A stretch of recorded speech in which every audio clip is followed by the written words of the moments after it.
Assalamualaikum warahmatullahi wabarakatuh. Kuliah Politik Islam 10 menit. Kita lanjutkan lagi dengan pembahasan kedua ya, setelah mukadimah. Hari ini kita akan bicara tentang as-siyadah. Dalam bahasa Inggrisnya sovereignty. Ini teori yang cukup penting karena menyangkut dasar. Ada yang bilang ini bakunya sebuah sistem ya dimulai dari landasannya. Ya kan? Dalam sistem politik barat, demokrasi, sovereignty, kedaulatan dalam hal ini maknanya adalah hak membuat hukum itu ada di tangan rakyat. Ya, konsepnya adalah dari rakyat, oleh rakyat, untuk konglomerat. Bukan untuk rakyat, itu tidak pernah ada. Karena semua kebijakan ternyata adalah di belakangnya adalah para kapitalis, para konglomerat. Di demokrasi itu sistem yang utopis. Ya, buktinya sekarang ketika di negara kita itu ada kasus corona, justru pemerintahnya sibuk membahas atau DPR-nya membahas Omnibus Law. Rakyatnya banyak yang menuntut untuk dilakukan karantina sesuai undang-undang, pemerintahnya malah putar-putar kebijakannya. Ya kan? Karena yang ditakutkan adalah ekonomi, yang ditakutkan adalah bagaimana para konglomerat nanti bangkrut. Bukan nyawa rakyat yang nomor satu, tapi ekonomi. Ya, itu yang jadi masalah. Jadi kembali, dalam demokrasi itu kedaulatan di tangan rakyat. Ya, tentu bukan rakyat yang secara langsung ya membuat hukum, berdaulat sebagai pembuat hukum tertinggi, tapi adalah melalui perwakilannya. Ya, yang baku di situ demokrasi itu, ya kan. Aplikasinya itu bervariasi, ya kan. Ada negara yang memang ya Indonesia kan boleh dibilang demokrasi yang ya total gitu kan. Karena ada yang tidak total ya seperti Thailand, Inggris itu kan monarki konstitusional. Di kerajaan itu adalah rajanya adalah kepala negara, kepala pemerintahannya itu perdana menteri atau presiden.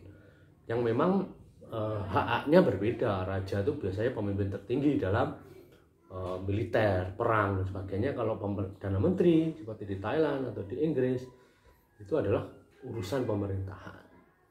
Itu konsep demokrasi, bahwasannya kedaulatan di tangan rakyat. Nah dulu Barat tuh pernah juga kedaulatan di tangan Tuhan ketika masa teokrasi, ya kan.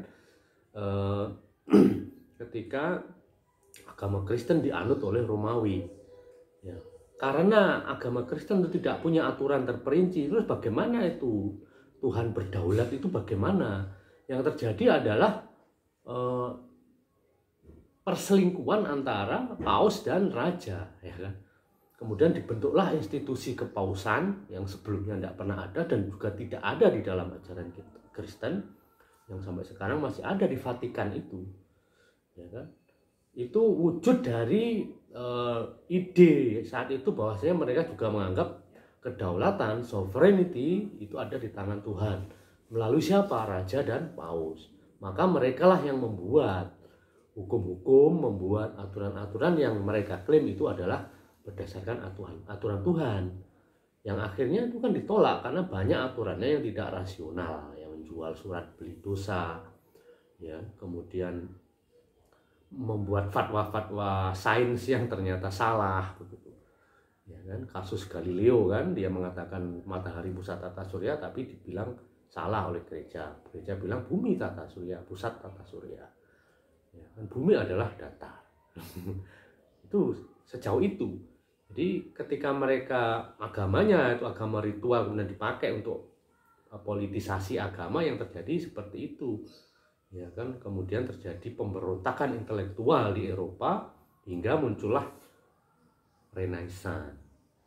Nah, kembali ke politik Islam, as-siyadah dalam Islam itu jelas, ya kan, di dalam Al-Qur'an, inil hukmu illa lillah, ya kan. Wa malam yahkum bima anzalallahu faulaika humul kafirun. Jadi, segala hukum itu adalah hak milik Allah, ya kan. Barang siapa tidak berhukum dengan hukum Allah, dia bisa kafir, ya, bisa fasik, bisa dolim, tergantung nanti rinciannya.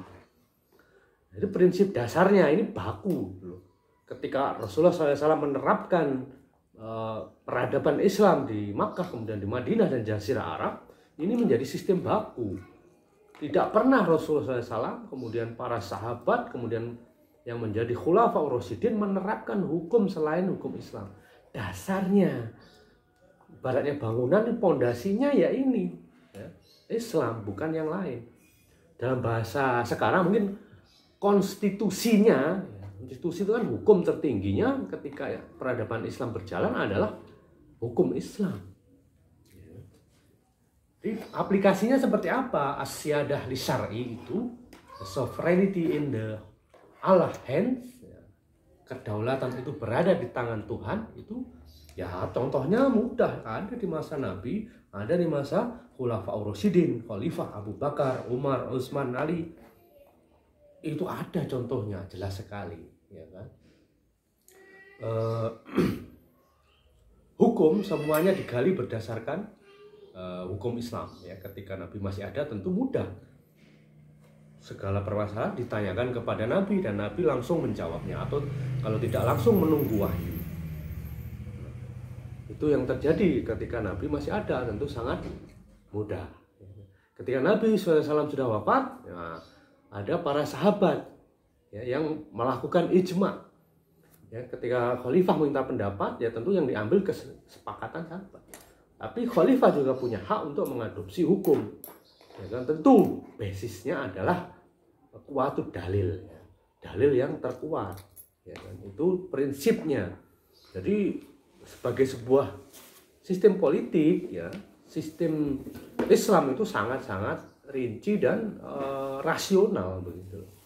Jadi tidak ada orang membuat hukum, ya, dan ada kontrol. Nanti ada kontrol, nggak bisa.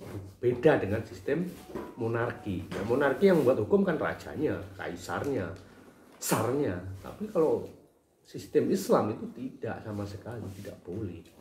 Ya kan, ketika dia membuat hukum itu malah bisa kena ini, kalau dalam istilah sekarang impeachment, ya. Boleh diturunkan. Membuat hukum selain hukum Allah. Boleh memakai hukum mazhab, ya boleh. Ya kan? Ketika para sahabat sudah wafat kan, kemudian muncul mazhab-mazhab fikih. Masa setelahnya ya mereka juga banyak beristihad terkait hukum-hukum kemasyarakatan, sosial, politik, ya itu boleh diadopsi oleh negara. Misalnya khalifahnya bermazhab Syafi'i, kemudian mengambil hukum-hukum terkuat di mazhab Syafi'i, boleh. Meskipun seharusnya negara itu tidak bermazhab, tapi mengambil hukum-hukum yang kuat dari mazhab Syafi'i, Maliki, Hambali, Hanafi, boleh. Nah, itu prinsip dalam peradaban Islam, ya kan? Berbeda sekali dengan teokrasi Kristen, berbeda sekali dengan demokrasi yang ya utopis saya bilang, karena faktanya tidak ada rakyat berkuasa itu. Yang berkuasa adalah para lobbyis, ya, para kapitalis. Itu yang terjadi. Apakah rakyat yang membuat omnibus law? Bukan. Apakah anggota DPR yang menyusun? Bukan. Draftnya sudah ada. Draftnya itu entah dari mana, anonim. Nah, itu pasti ada pesanan kepentingan para pemodal, ya kan? Dalam Islam tidak seperti itu. Ya, ketika ada permasalahan buruh misalnya, yang mengacunya hukum syariah, prinsip hukum syariahnya seperti apa, kemudian diijtihad, kemudian ya dipanggil ahli-ahli, didiskusikan, nah, baru dipilih oleh khalifah mana yang paling kuat. Tapi ketika khalifahnya adalah mujtahid, langsung dia tetapkan boleh. Ya kan, ya seperti presiden itu membuat kepres, ya nggak ada yang boleh melarang, itu haknya. Bedanya ya kan, acuannya adalah syariah. Kalau demokrasi acuannya adalah biasanya ya hukum yang diambil dari para pemikir barat. Ini permasalahan sovereignty, ya, kedaulatan. Prinsipnya saya ulangi lagi, kedaulatan di tangan syariat, di tangan Allah, ya, melalui pengambilan hukum dari nas-nas syariat, bisa Al-Quran, As-Sunnah, ijma sahabat, bisa kias. Ya. Itu adalah hal yang sangat detail, terperinci. Misalnya syarat pemimpinnya apa, nah, itu saja dalam demokrasi itu tidak baku, ya kan? Tidak baku, ada yang membatasi. Itu ya kan, pemimpin adalah warga negara asli misalnya di Indonesia dulu, ya kan. Nah itu nanti pas perdebatan, yang asli itu siapa, yang nggak asli kan siapa. Dalam Islam jelas, laki-laki, ya kan, muslim, balik, berakal, mujtahid, tambahannya fadilahnya, syarat-syarat keutamaannya, ya diutamakan bisa orang Quraisy, kemudian kuat secara fisik, ya tidak yang cacat. Nah, itu syarat-syarat yang terperinci di hukum fikih itu tidak ada, tinggal kita terapkan, ya kan. Dan itu contoh penerapannya juga ada di masa Nabi dan Khulafaur Rasyidin, ya kan. Nah, itu prinsip dasarnya as-siyadah lisyar'i, ya. Sovereignty is in God's hand. Kedaulatan, hak membuat hukum itu di tangan Allah, ya. Melalui ijtihad, melalui pengambilan hukum, ya. Kalau hukumnya sudah qat'i, ya tidak perlu tafsir, langsung diambil, ya kan. Hukum potong tangan apakah perlu diijtihadi? Ya tidak, ya kan. Hukum riba haram, ya tidak, itu langsung diterapkan.